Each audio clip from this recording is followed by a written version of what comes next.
Right గా ముఖ్యమంత్రి Chandrababu July 4వ తేదీన ఢిల్లీ వెళ్లనున్నారు. కేంద్ర బడ్జెట్ ప్రవేశపెట్టబోతున్న నేపథ్యంలో రాష్ట్రానికి సంబంధించి బడ్జెట్ ప్రతిపాదనలపై కేంద్రంతో చర్చించే నిమిత్తం ఆయన వెళ్తున్నారని అధికార వర్గాలు తెలిపాయి. ప్రధాని మోదీ, కేంద్ర ఆర్థిక మంత్రి నిర్మలా సీతారామన్ తదితరులతో చర్చలు జరపనున్నారు. ఆర్థికంగా ఒడిదుడుకుల్లో ఉన్న రాష్ట్రానికి నిధులు సాధించుకునే లక్ష్యంతో ఆయన వెళ్తున్నట్టు ఆ వర్గాలు తెలిపాయి. విభజన హామీల అమలుపైన చర్చిస్తారు. కేంద్ర బడ్జెట్ ప్రతిపాదనలపై స్పష్టత వస్తే దాని ఆధారంగా రాష్ట్ర బడ్జెట్కు ఒక రూపం ఇవ్వవచ్చన్న అభిప్రాయంలో సీఎం ఉన్నట్టు తెలుస్తోంది. అవసరమైతే ఆయన మరో రోజు కూడా ఢిల్లీలో ఉండే అవకాశం ఉంది.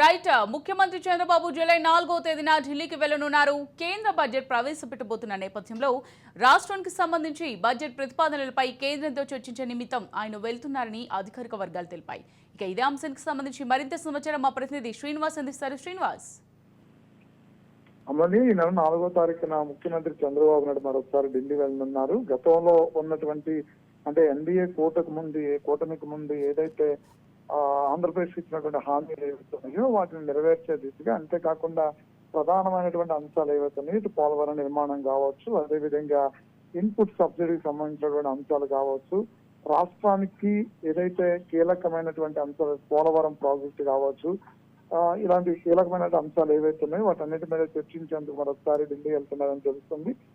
4వ తారీఖున ఢిల్లీ వెళ్తారు. మన కొద్ది రోజుల్లోనే కేబినెట్ సమావేశం, బడ్జెట్ సమావేశం ఉన్న నేపథ్యంలో బడ్జెట్ సమావేశాల్లో ఆంధ్రప్రదేశ్ కి అత్యధికంగా రాయితీలు ఇవ్వాల్సిన నేపథ్యం కూడా కనిపిస్తుంది. గతంలో మనం చూసినట్లయితే గతంలో ఇప్పటికే అంతకు ముందు ఆంధ్రప్రదేశ్ కి ప్రత్యేక హోదా అనే దాని మీద విభజన చట్టం తర్వాత ప్రత్యేక హోదా అనేది అవకాశం ఉండేది. ప్రత్యేక హోదా ప్లేస్ లో ఇప్పటికే గత 2014 నుంచి 2018లో కేంద్ర ప్రభుత్వం, అప్పుడున్నటువంటి బీజేపీ ప్రభుత్వం కూడా పూర్తి స్థాయిలో ఆంధ్రప్రదేశ్ కి ప్రత్యేక ప్యాకేజీ ద్వారా హోదా భర్తీని పూర్తి చేస్తామని చెప్పినటువంటి నేపథ్యం కనిపిస్తుంది. మరొకసారి కూటమి అధికారంలో రావడంతో ఆ ప్రత్యేక ప్యాకేజీ ఏదైతే ఉందో ఆ ప్యాకేజీ ద్వారా రాష్ట్రాన్ని ఆదుకోవాలని చెప్పని గతంలోనే పెట్టినటువంటి ప్రపోజల్ ని ఎంతవరకు అంటే కేంద్ర బడ్జెట్ లో ప్రవేశపెట్టాలంటూ కూడా ఢిల్లీ అన్నట్టు తెలుస్తుంది. అయితే ఇందులో కీలకమైనటువంటి అంశాలు ఏవైతే ఉన్నాయో ఆ ప్రపోజల్స్ తో ఢిల్లీకి రావాలి, దాన్ని బడ్జెట్ లో ప్రవేశపెట్టే అవకాశం ఉందని ఇప్పటికే నిర్మలా సీతారామన్ నుంచి, అదేవిధంగా నరేంద్ర మోడీ గత కొద్ది రోజులు కలిసినటువంటి సమావేశంలో కూడా నరేంద్ర మోడీ చెప్పినట్టు కూడా తెలుస్తుంది. అయితే ఆంధ్రప్రదేశ్ కి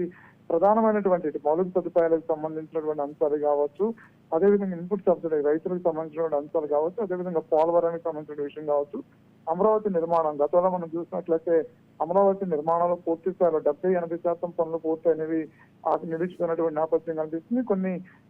కొన్ని నిర్మాణాలు మొదట్లోనే నిలిచిపోయిన పరిస్థితి అయితే ఉంది. అయితే అమరావతి నిర్మాణం త్వరగతిన పూర్తి చేయాలంటే మాస్టర్ ప్లాన్ ప్రకారం కూడా కొన్ని కంపెనీలు, అదేవిధంగా కొన్ని రాయితీలు ఇవ్వాల్సినటువంటి పరిస్థితి ప్రభుత్వం తరఫు నుంచి పెట్టుబడులు పెట్టాల్సిన పరిస్థితి ఉంది.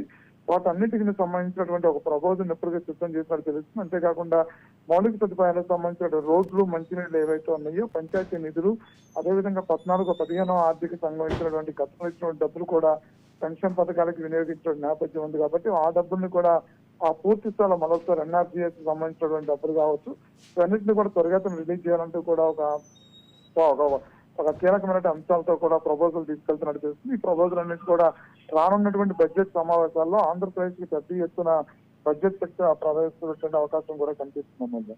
శ్రీనివాస్, ఇప్పుడు చూసినట్టయితే 4వ తేదీన చంద్రబాబు ఢిల్లీ వెళ్ళనున్నట్టు తెలుస్తుంది. మరి చంద్రబాబు నాయుడుతో ఎవరెవరు వెళ్లే అవకాశం ఉంది, అలాగే ఇంకా అవసరమైతే మరొక రోజు కూడా ఢిల్లీలో ఉండే అవకాశం ఉన్నట్టుగా తెలుస్తుంది. మరి దీనికి సంబంధించిన డీటెయిల్స్ అంటే 2 రోజులు ఢిల్లీ పర్యటనలో చంద్రబాబు నాయుడు ఉంటారని చెప్పి కొంతవరకు సమాచారం ఉంది. అయితే ఆయనతో పాటు కొన్ని శాఖలకు సంబంధించినటువంటి మంత్రులు వెళ్ళనున్నారు. అందులో ప్రధానంగా డిప్యూటీ సీఎం పవన్ కళ్యాణ్ కూడా ఢిల్లీ వెళ్ళనున్నారు. ఇప్పటికే గ్రామీణ సంబంధించినటువంటి పంచాయతీలకు సంబంధించినటువంటి కీలక మంత్రి పదవి కూడా సైన్స్ అండ్ టెక్నాలజీ మంత్రి పదవిలో కూడా పవన్ కళ్యాణ్ చూస్తున్నటువంటి పరిస్థితి ఉంది. అంతేకాకుండా ఇరిగేషన్ కి సంబంధించినటువంటి నిమ్మల రామానాయుడు కావచ్చు, అదేవిధంగా అర్బన్ డెవలప్మెంట్ కి సంబంధించినటువంటి నారాయణ కావచ్చు, వీళ్ళందరూ కూడా కీలకమైనటువంటి మంత్రి పదవులు ఎవరైతే ఉన్నారో వీళ్ళందరూ కూడా ఒకసారి ఢిల్లీ వెళ్ళనున్నారు. అయితే వీళ్ళందరూ కూడా అంటే ప్రెజెంటేషన్ కి సంబంధించినటువంటి అంశాలను కూడా పోలవరానికి సంబంధించి ఇప్పటికే నిపుణుల బృందం కూడా పోలవరం పరిశీలించారు. పోలవరంలో ఇటు డయాఫ్రామ్ వాల్ కావచ్చు, కాపర్ డ్యాములు కావచ్చు, ఇవన్నింటినీ పూర్తి స్థాయిలో వాటిని తిరిగి మన చేయాలనే దాని మీద కూడా పరిశీలన చేస్తామని చెప్తున్నారు. ఇప్పుడు దానికి సంబంధించి సింగపూర్ కు సంబంధించిన ప్రతినిధులు ఎవరైతే ఇంజనీర్స్ ఉన్నారో వాళ్ళని కూడా మరొకసారి పిలిపించి ప్రపోజల్స్ పెట్టాల్సినటువంటి నేపథ్యం కూడా ఉంది.